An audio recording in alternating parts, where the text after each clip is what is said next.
The Mysterious Uncle Uh-Oh by Kaneki G. Illustrated by Mishti Shah. Originally published by Kaneki Books.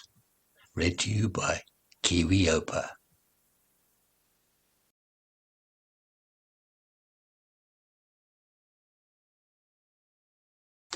Uh-oh, here he comes, Mahesh whispered to Rahul. Let's get out of here. Rahul nodded, and the two cycled away together as fast as possible. They ran into Pale and warned her about Uncle Uh-Oh. Nobody knew his real name, but that's what the kids called him. A bespectacled, grey-haired, clean-shaven man had moved into the neighbourhood a month ago, but he spoke to no one. Kids in particular annoyed him. He shooed them away if they happened to be anywhere in his vicinity. The kids were sad when Uncle Martha, who always had a smile for them and often slipped them toffees, moved to America to spend more time with his grandchildren who were growing up there. Then they saw Uncle Uh-Oh move in.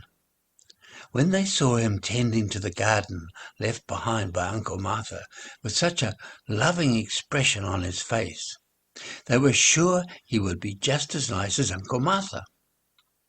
But as they hovered near the fence, hoping to be offered the last batch of good guavas the tree would bear that year, they were shocked to hear him growl.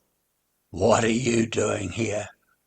Go away to your homes. Don't you dare touch my garden. Shoo! Scram!" He sounded so stern and nasty that the kids never approached the garden again. But he even yelled at the poor kids cycling on the streets.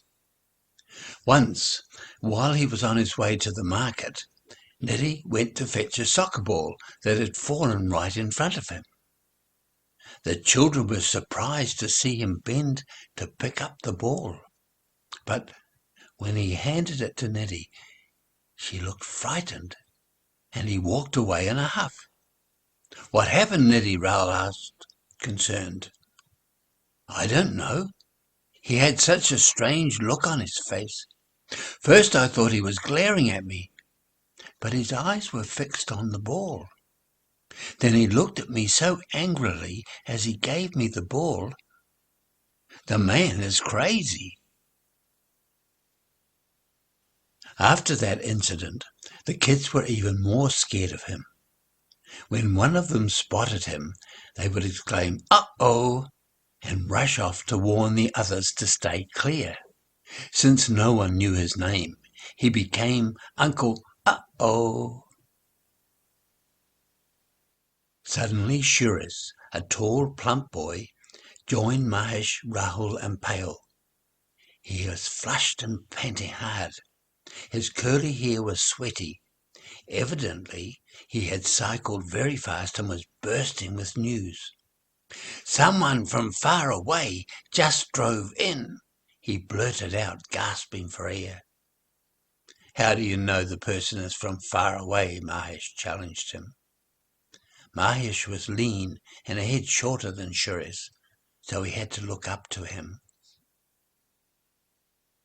"Because I know no one nearby drives a red Mustang. Trust me, I'd know," Shuris said smugly. "A red Mustang? Really?" Rahul's eyes were wide as saucers and looked wider still because of the spectacles he wore. "Wow! I have never seen a real one, only in pictures and on TV."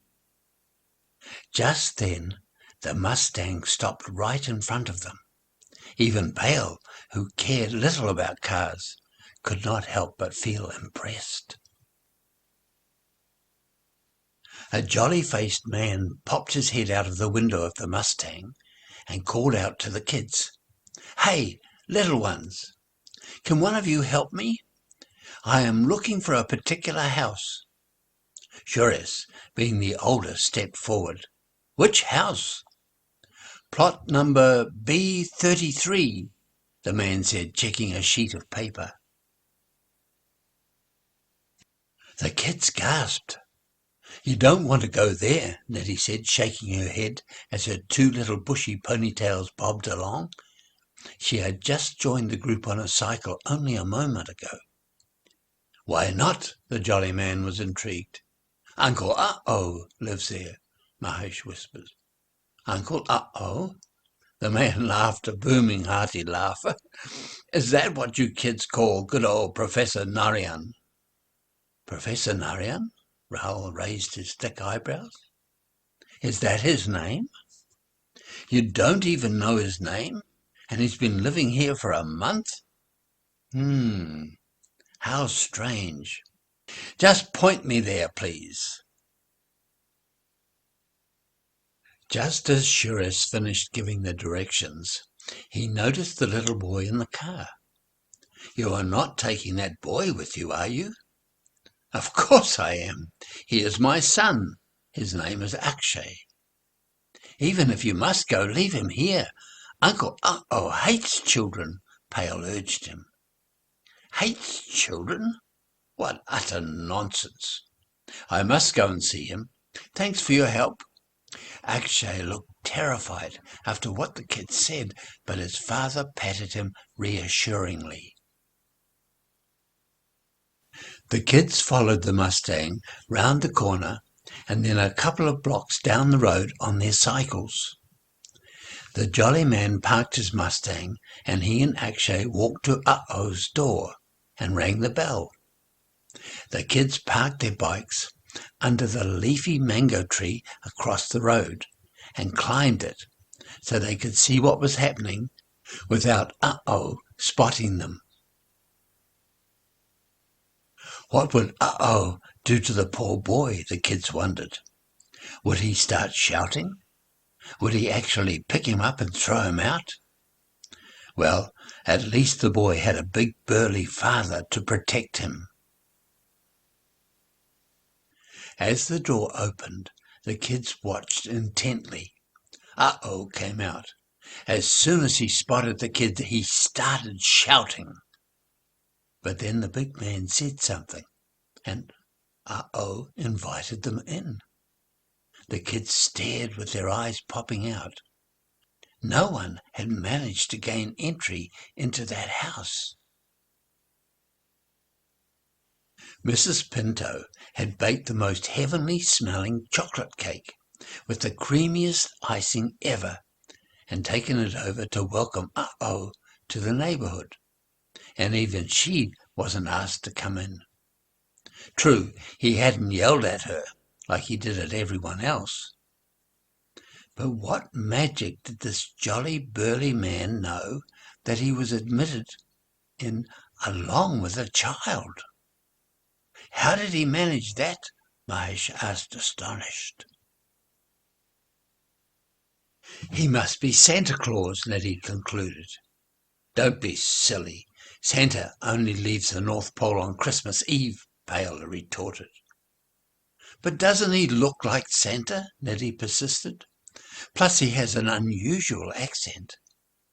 Okay, fine, Nettie. We'll call him Santa. You are such a baby. Suresh rolled his eyes. I may be the youngest and the shortest, but I am not a baby, Nettie glared at Suresh.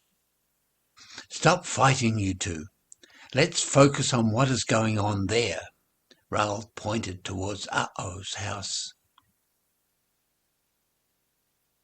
But nothing interesting was visible from the mango tree since Santa and his son went inside. So the kids got bored and started munching on some crisp green kairis. Then suddenly Nettie noticed the most astonishing thing. Uh Oh hugged Santa and his son as they exited his house.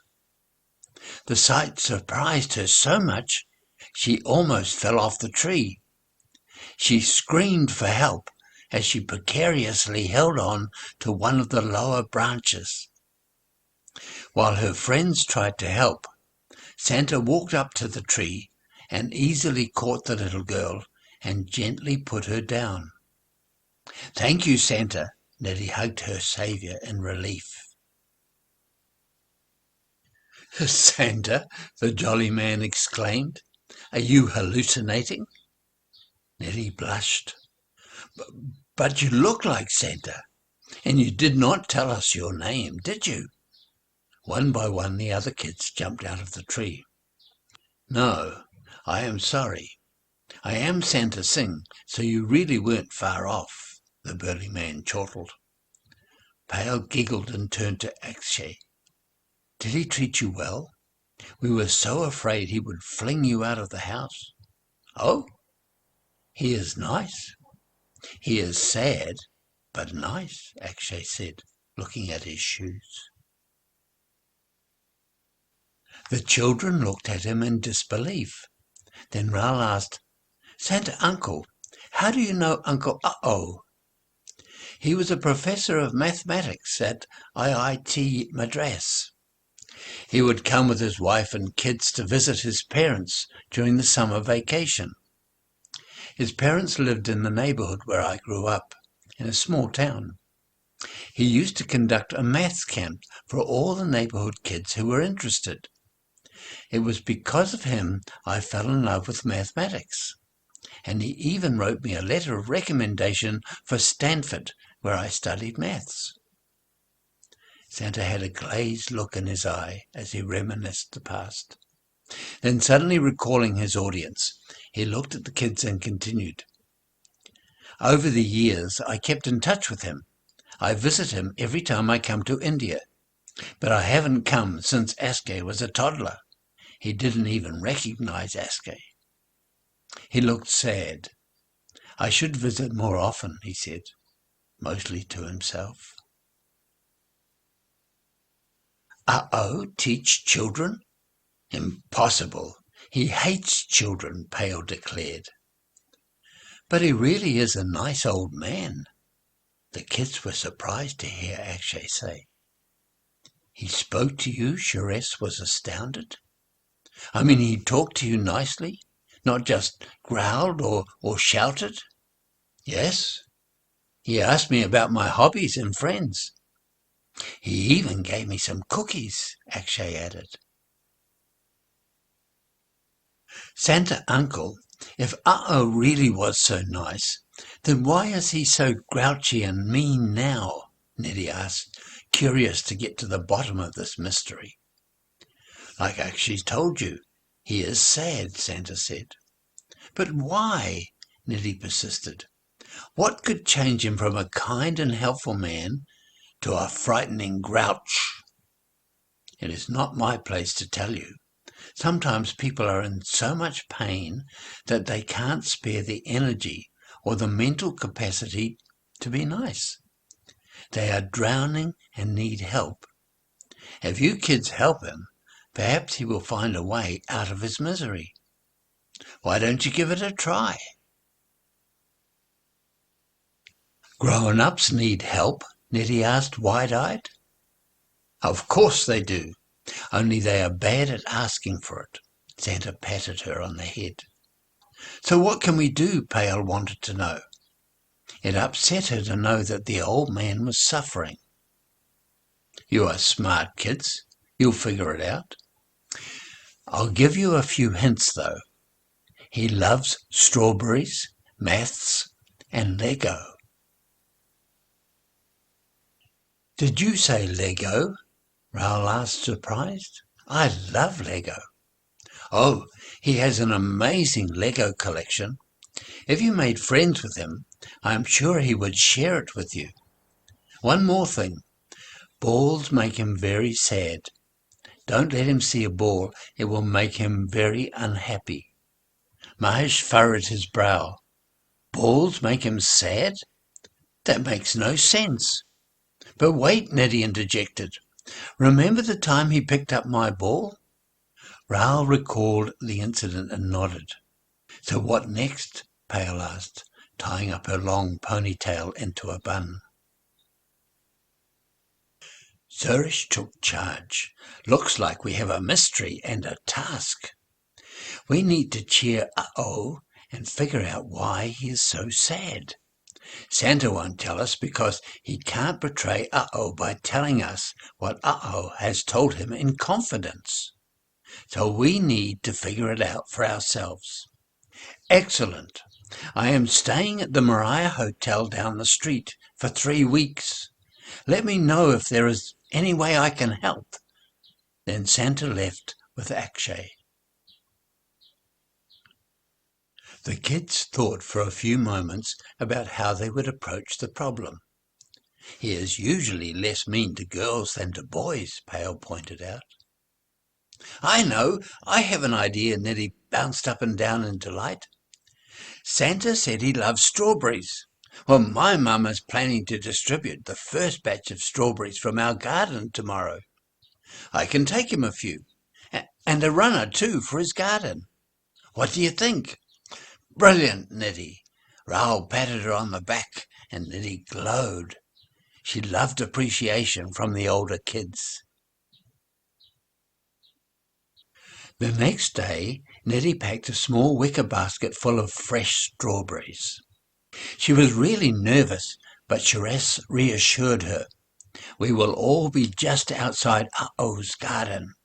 If you need any help, say the word jam really loudly, and we'll all storm in to help you. Okay? Neddy braced herself and rang Uh-Oh's doorbell. There were butterflies fluttering in her tummy. Uh-Oh opened the door. What do you want, little girl? He growled. Neddy was terrified. She wanted to run away, but she tried to be brave.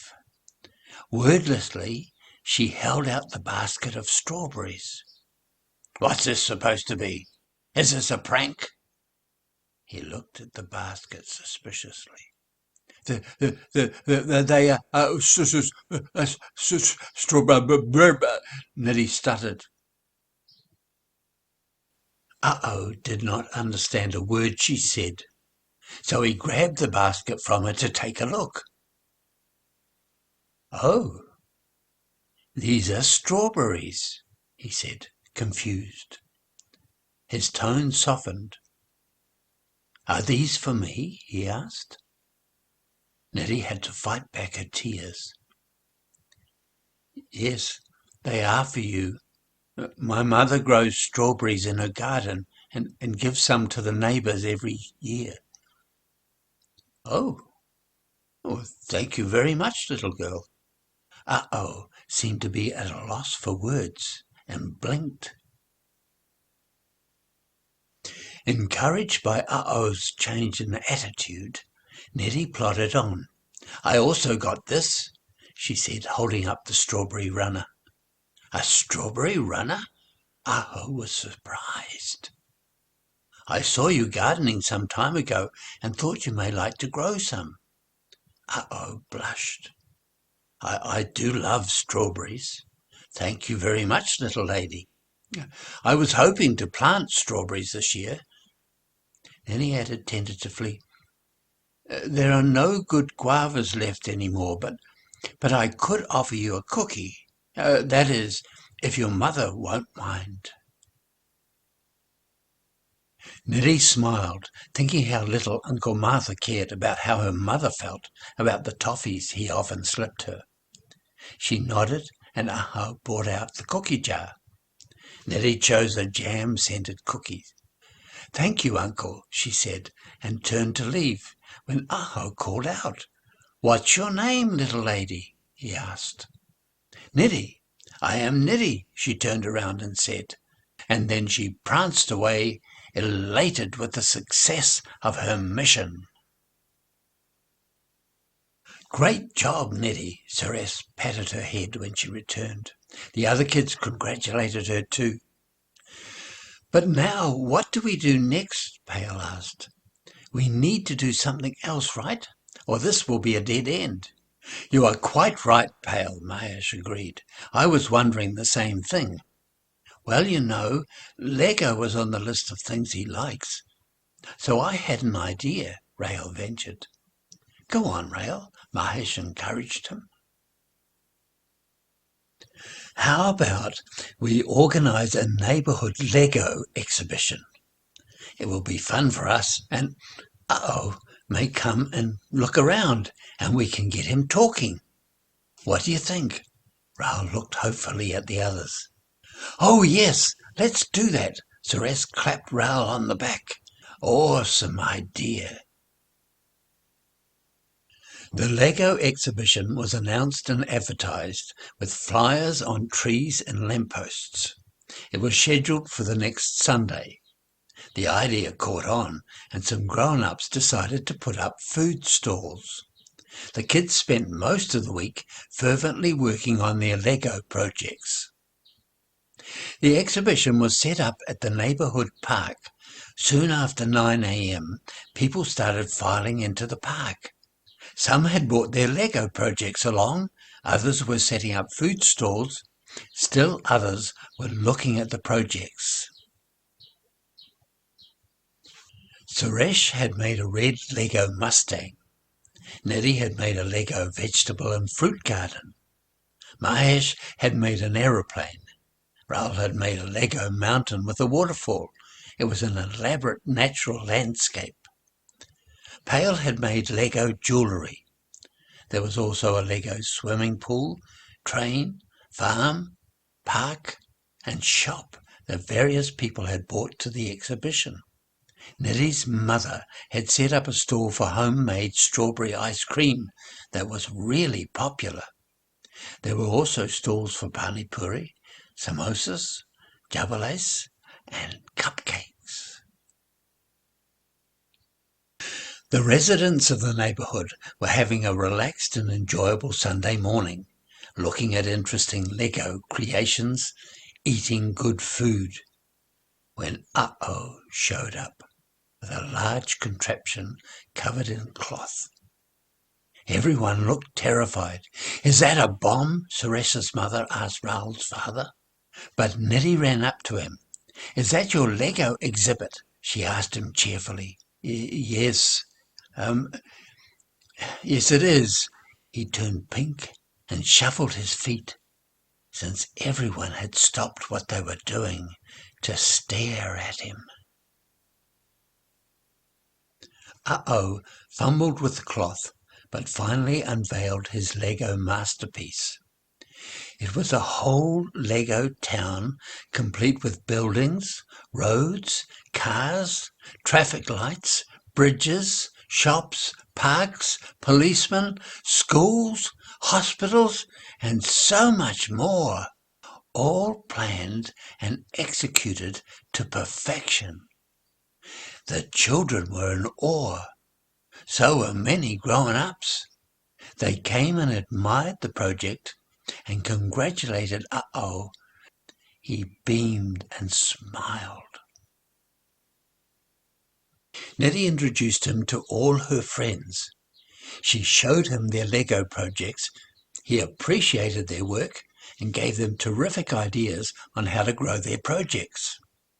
His face was so animated as he talked about Lego, he looked 10 years younger.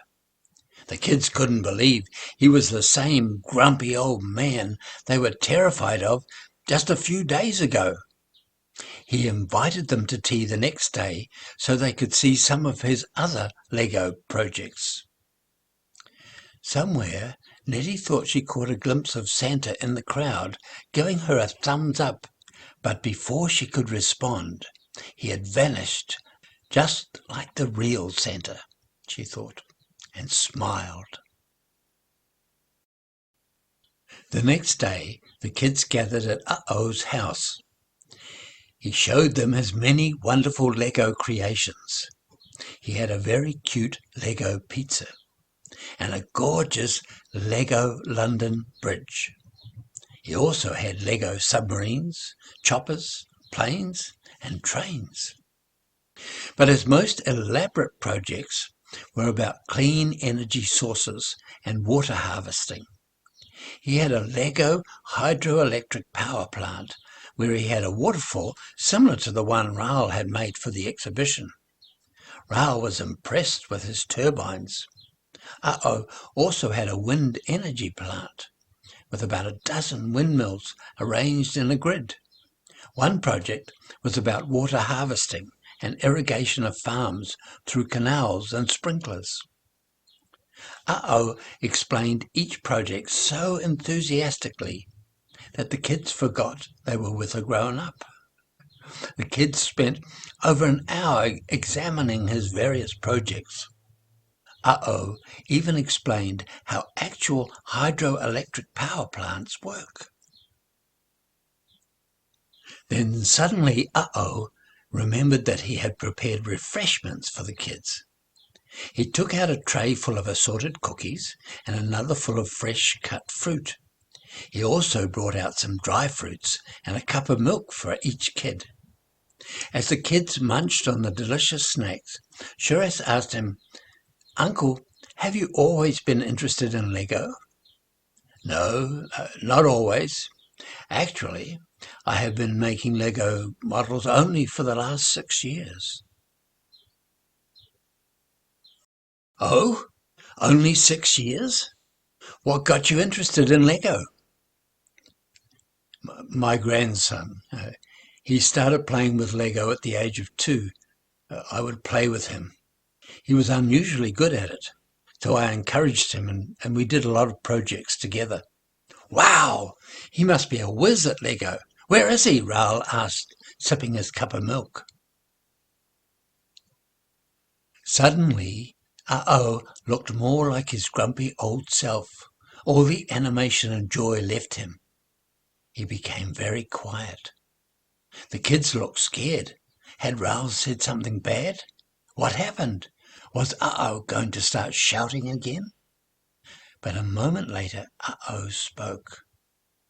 And he did not seem mad, but he sounded so sad. "My grandson is nowhere." "What do you mean nowhere?" Mahesh blurted out and then wondered if he had gone too far. "I mean he is dead, and it is my fault," Uh-oh said, as a tear trickled down his cheek. "Your fault? What do you mean? It can't be. I won't believe it." Nettie was horrified. "But it is. He was visiting me for the holidays as usual. We did so many Lego projects together. The last one was that hydroelectric power project. But I was concerned he wasn't getting enough fresh air or exercise. So I took him to the sports shop. He was reluctant, but he picked out a soccer ball. We were playing soccer in the backyard. He kicked the ball so hard, it went over the fence and onto the road. Then Uh-oh started sobbing uncontrollably. Pale went and put her arm around him. She felt so sad. How could she have ever been scared of this man, she wondered. "You don't have to go on, it's okay," she said, patting him gently. "Would you like some more tea?" She got him some tea from the same flask he had poured himself a cup earlier. "Thank you," he said, looking up at Pale, and drank a few sips of tea. The warm liquid seemed to steady him. "You see, he went chasing after the ball." "Really, Uncle? You don't have to go on if it makes you so sad," Mahesh said, uncomfortable with the situation. Please let me. I need to know what you think of me when you have heard the full story. It was my fault. I should never have forced him to play." He suddenly ran out of the backyard trying to get the ball, which was on the yard across the road. He did not even see the car that ran him over. He was dead in an instant. It was so quick, I couldn't even hold his hand while it happened. He was only 8 years old. Such a lovable little boy. If only I never made him play soccer. If only. Uh-oh was crying now, but no one stopped him. Nettie and Suresh squeezed his hands, but no one spoke. They waited for him to cry it out. Finally, Nettie declared, I have heard the full story now, and I don't think it was your fault." The other kids nodded in agreement. Uh-oh looked up at them hopefully. "You really think so? You think my grandson would have said the same?" "I do," Shareth said. "All our parents badger us to play outside, and what's more, we love it. Your grandson seemed to have been thrilled to be playing outside. Was it an unusual experience for him?" "He was shy and really played with other kids. He was too involved in Lego and a few other indoor games. He had little time for outdoor activities." "So it seems like he was having a great time. He was happy playing Lego with you. He was thrilled you introduced him to football. The rest was just bad luck. You can't blame yourself for that. He wouldn't like to find out that he was the reason you were so sad and grumpy all the time. He would want you to be happy." Pale really knew how to comfort people. Uh-oh smiled through his tears. "Thank you for listening. I am sorry I was so rude to you all, but seeing kids always reminded me of my grandson and made me terribly upset. I thought if you hated me, you would stay away, and I would not be reminded of my grandson so much. I moved out of my old house because the memories were driving me crazy. I thought moving away would help, but I just carried the memories in my head, and every little trigger made me sad again. Neddy, my dear, I owe you a special apology. When I saw that soccer ball, the worst memories came back to me. I am sorry. I did not mean to frighten you." Neddy smiled. "Don't worry, Uncle Uh-oh. Now that I understand, I forgive you. I promise all is forgotten." "Uh-oh? What's that?" Uh-oh looked puzzled. Neddy gasped and clapped her open mouth. The kids went on to explain how they came to call him Uh-oh. They looked worried as they explained, but they needn't have. Uh-oh burst out laughing and insisted they continue to call him that and refused to tell them his real name. As he was laughing, the doorbell rang. Shareth opened the door, and there was Santa and Akshay. Santa winked at the kids, and they smiled back. Then Santa and Akshay had some tea and snacks with them, and Santa convinced Uh-oh to start a Lego club for the kids and teach them the many tricks he had figured out. The kids were thrilled and shouted "Hurrah!" in unison.